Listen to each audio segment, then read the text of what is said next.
प्रातः क्लास चल रहा था। 28/11/1965 का प्रातः क्लास चल रहा था। बात चल रही थी, अगर कृष्ण ने गीता सुनाई तो कब सुनाई। ये सब बातें डिटेल में बाप बैठ करके समझाते हैं। स्कूल में भी पहले तो अलफ बे पढ़ते हैं, फिर आहिस्ते आहिस्ते बड़ा इम्तिहान पास करते।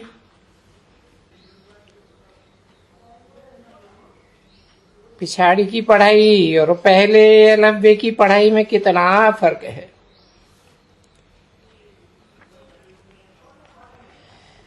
ये भी ऐसे है, जैसे जितना आगे समझाते थे उससे सहज भी समझाते हैं। इससे जास्ती और आगे समझाएंगे।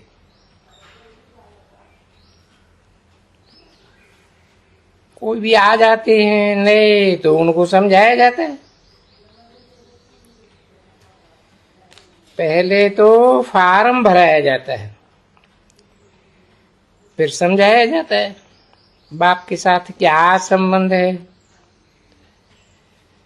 जरूर सबका बाबा हुआ,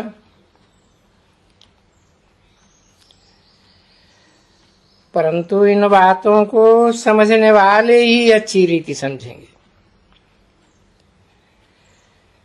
जब तक हड्डी निश्चय हो कि बेहद के बाप से वर्षा लेना है। बाप स्वर्ग रचते हैं तो जरूर स्वर्ग का ही वर्षा देते हैं। और ये बात उन्हों की बुद्धि में बैठेगी जिन्होंने कल पहले निश्चय किया होगा। तुम देखते हो कई बच्चे सवेरे उठ नहीं सकते हैं क्योंकि उठने की प्रैक्टिस नहीं है। अब प्रैक्टिस नहीं है तो कितनी मेहनत लगती है।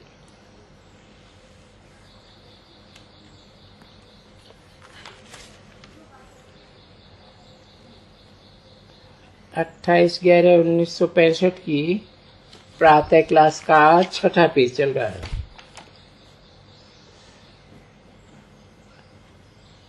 दस 15 वर्ष मेहनत करते आए हैं तो भी टाइम पर उठते नहीं है। कम से कम 3-4 बजे तो उठो। भक्त लोग भी सवेरे उठकर कुछ ध्यान करते हैं, मंत्र जपते हैं, बहुत सवेरे उठते हैं। अभी तुमने समझा है, भला वो भक्ति मार्ग में कितना भी सवेरे उठे, कोई का भी सिमरन करें, शिव का करें, हनुमान का करें, परंतु कोई फायदा तो नहीं है। भक्ति करते करते दुर्गति को पानी है। वो समझते हैं हम भक्ति करते हैं बहुत फायदा होता है, परंतु तुम जानते हो फायदा कुछ भी नहीं है। भक्ति है ही दुर्गति मार्ग। बल करके कोई कोई के लक्षण अच्छे होते हैं, परंतु उस अच्छे लक्षण से कोई को मुक्ति, जीवन मुक्ति नहीं मिल सकती। उतरती कला होती आती है। लक्ष्मी नारायण स्वर्ग में राज्य करते थे, ये अभी तुम समझते हो। लक्ष्मी नारायण भी दूसरे तीसरे जन्म में नीचे आती जाएगी, उतरती कला होती जाएगी। आधा कल्प पूरा होगा तो वाम मार्ग में चले जाएंगे, फिर भक्ति मार्ग शुरू होता है। भक्ति मार्ग में कितने ढेर मंदिर बनते हैं। अभी भी कितने यादगार मंदिर हैं। कोई तो टूट फूट भी गए। वाम मार्ग में जाने के चित्र भी हैं। ड्रेस देवताओं की पड़ी है। वास्तव में ड्रेस उन्हों की अलग थी। पीछे ड्रेस बदल आई है। कोई की पाग कैसी, कोई की कैसी, कोई का ताज कैसा, सबका अलग अलग होता है। किन्हीं की ड्रेस कैसी होती है, किन्हीं की ड्रेस कैसी। ताज पहनने का भी अपना नमूना होता है। सूर्यवंशी राजाएं जो बनते हैं उनकी पहरवास अपनी अपनी होती है। सबका एक जैसा हो नहीं सकता। ये फलाने की पगड़ी है, बाबा ने साक्षात्कार भी किया है। द्वारकाधीश का उनकी पगड़ी टेढ़ी है।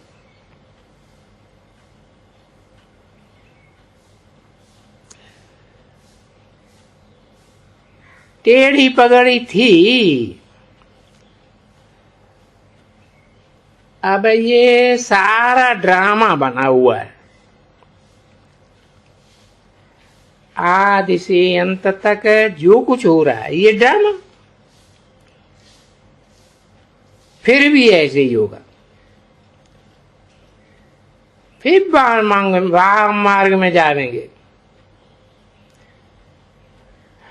और वाम मार्ग में जाएंगे तो सबका मतभेद हो जाएगा। सबकी रस्म रिवाज अलग अलग हो जाएगी। सूर्यवंशियों का अलग है, चंद्रवंशियों का अलग है। ड्रामा का ये खेल बना बनाया है। फिर उस ड्रामा को ऐसे ही रिपीट होना है। तुम समझते हो हम फिर से बेहद के बाप से गति सदगति पाते हैं। बरोबर पुरानी दुनिया का विनाश भी होना है। अब बेहद का बाप राजयोग सिखाए रहे। दुनिया में ये थोड़े ही जानते हैं कि राजयोग कौन सिखाते हैं। तुम बच्चे अब अच्छी रीति जानते हो और तुम्हारा बाप के साथ लव है। सभी का एक जैसा तो हो भी नहीं सके।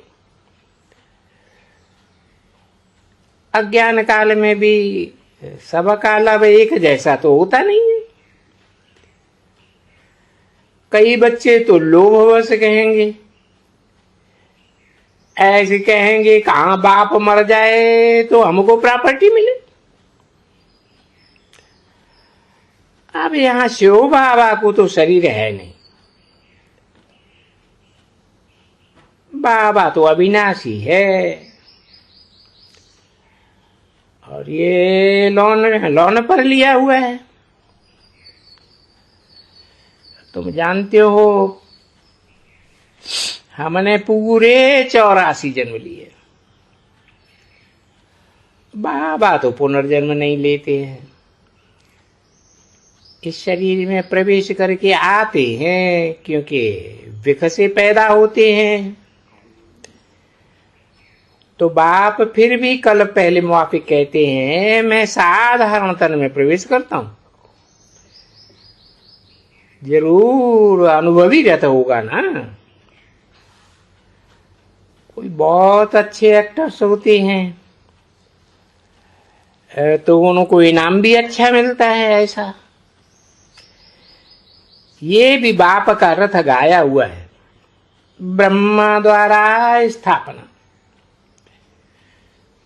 ब्रह्मा को बूढ़ा दिखाते हैं। ये है प्रजापिता ब्रह्मा।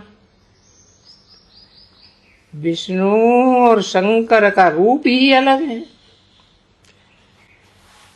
ब्रह्मा का रूप बिल्कुल ठीक है। बाबा ने इनका नाम रखा है प्रजापिता ब्रह्मन। 28/11/1965 की प्रातः क्लास का 7वां पेज। इस प्रजापिता ब्रह्मा ने पूरे 84 जन्म लिए। तुम भी कहेंगे हम सब ने 84 जन्म लिए। अब 84 जन्म पूरे हुए हैं। तब हम आत्माएं आप से पहले पहले आकर मिले। हमारी राजाई फिर से स्थापन हो रही है। समझाना भी पड़ता है, हे परमपिता परमात्मा, हे भगवान। तो भगवान जरूर बाप को समझना चाहिए ना। मनुष्यों की समझ में नहीं आता है कि सभी आत्माओं का निराकार पिता है। आत्माएं भी निराकार है, पिता है। तब तो भक्ति मार्ग में याद करते हैं। आत्माओं को बाप से सुख मिला था।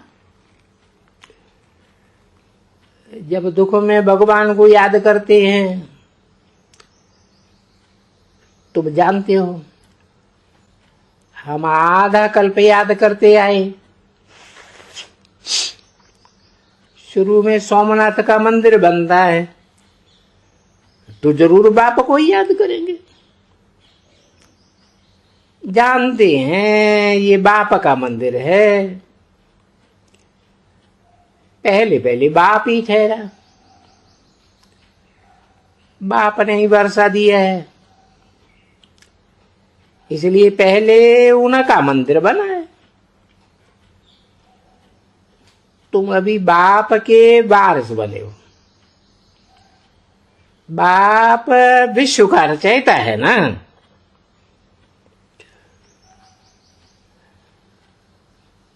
तुम जानते हो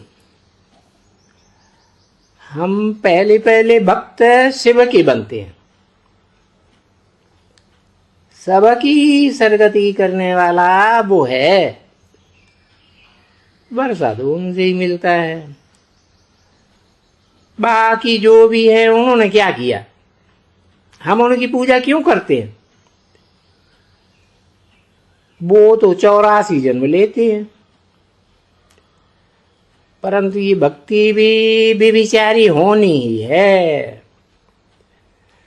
आधा कल्प के लिए सामग्री चाहिए ना। सत्य को त्रेता में इसे सामग्री की दरकार ही नहीं है। ये सब बातें बुद्धि में धारण करनी है। इसमें बुद्धि का काम है। ज्ञान तो अथा है, तो वो लिखते जाओ, कागज भरते जाओ, पूरा ही नहीं होगा। वास्तव में तो कुछ भी लिखने की दरकार नहीं है। बुद्धिशाली में है तो झट धारणा हो जाती है। बाकी ये किसी को सुनाने के लिए नोट्स लेने होते हैं। कोई पुस्तक आदि रखने की दरकार ही नहीं। हमारे किताब पिछाड़ी में कौन पढ़ेंगे? औरों के शास्त्र आदि तो चलते चले आए हैं।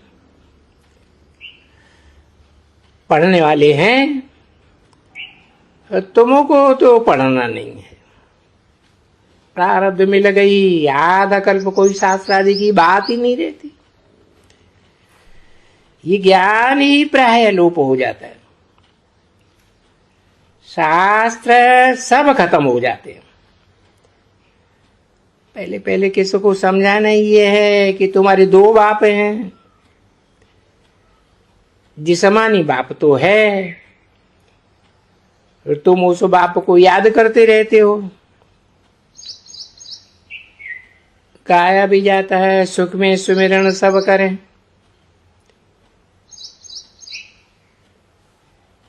लेकिन ये गलत बात है। दुख में सुमिरन सब करें,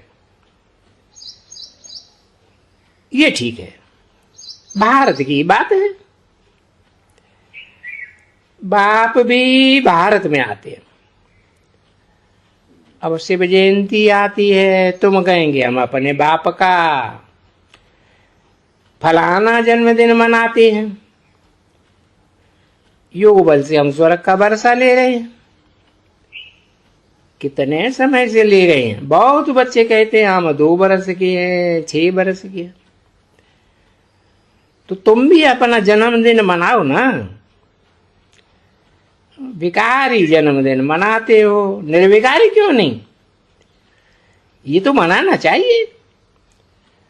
वो तो 1-2 को खिलाते हैं, तुमको क्या करना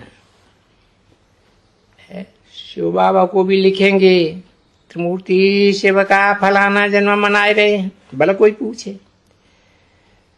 प्रजापिता ब्रह्मा कुमार कुमारियां हैं तो जरूर बाप आया होगा। ये है शिव का ज्ञान यज्ञ।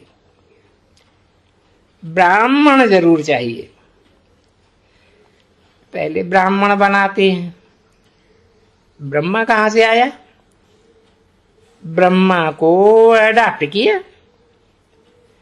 जैसे स्त्री को अडॉप्ट किया जाता है, फिर बच्चे पैदा होते हैं। मैंने भी इनको अडॉप्ट किया है। इनके मुख कमल से तुमको रचता हूं। माता चाहिए ना, तो इनको अडॉप्ट किया। बाप भी स्त्री को अडॉप्ट करते हैं, तो पहले पहले बाप का परिचय देना। जरूर बाप संगम पर आया होगा, तब तो वर्षा देंगे। बाप कहते हैं मैं आकर के राजयोग सिखाता हूं। इस राजयोग की समझानी बहुत सहज है। श्रीमत कहती है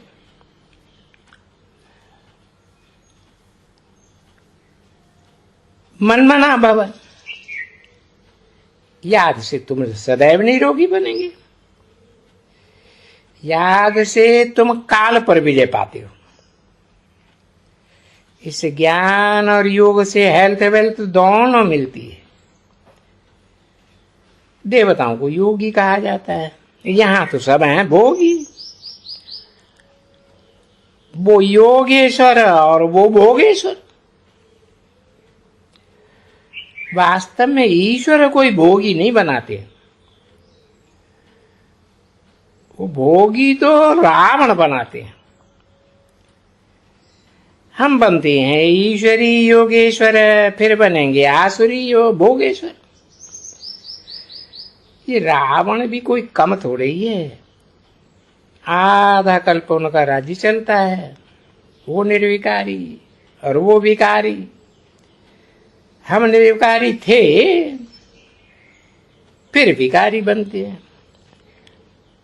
ये किसी को पता नहीं है। हम सो पूज्य निर्विकारी, फिर हम सो पुजारी। कितनी सहज बातें हैं। तुम समझते हो लक्ष्मी नारायण को बाबा से वर्षा मिला था, अब फिर हम बाबा से ले रहे हैं। रावण को बाबा नहीं कहेंगे, वो तो हमारा दुश्मन है। हमारा वर्षा छीन लेते हैं। अच्छा, गुड मॉर्निंग।